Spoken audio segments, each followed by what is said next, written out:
টানা ৩ মাসের নিষেধাজ্ঞার পর আগামী রোববার থেকে বনজীবী ও পর্যটকদের জন্য উন্মুক্ত হচ্ছে সুন্দরবন।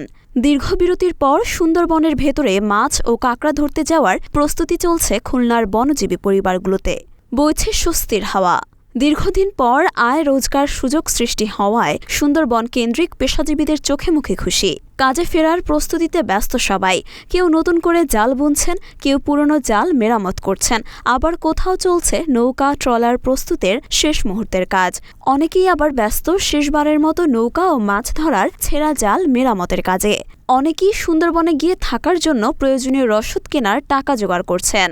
বন বিভাগের তথ্য অনুযায়ী জুন থেকে আগস্ট এই ৩ মাস প্রজনন মৌসুমে সুন্দরবনের নদী ও খালে থাকা বেশিরভাগ মাছ ডিম ছাড়ে। এ কারণে গত ১ জুন থেকে ৩ মাসের জন্য জেলে ও পর্যটকদের সুন্দরবনে প্রবেশে নিষেধাজ্ঞা জারি করে বন বিভাগ।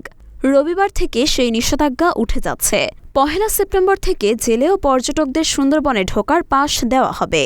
উল্লেখ্য, ২০১৯ সাল থেকে প্রতি বছর ১ জুলাই থেকে ৩১ আগস্ট পর্যন্ত সুন্দরবনের সব নদী ও খালে মাছ আহরণ বন্ধ ঘোষণা করা হয়। পরে ২০২২ সাল থেকে মৎস্য বিভাগের সঙ্গে সমন্বয় করে ১ মাস বাড়িয়ে ১ জুন থেকে ৩১ আগস্ট পর্যন্ত ৩ মাস সময় নির্ধারণ করে বন মন্ত্রণালয়। এ সময় সুন্দরবনের সব নদী ও খালে মাছ ধরা বন্ধের পাশাপাশি পর্যটক প্রবেশেও নিষেধাজ্ঞা থাকে।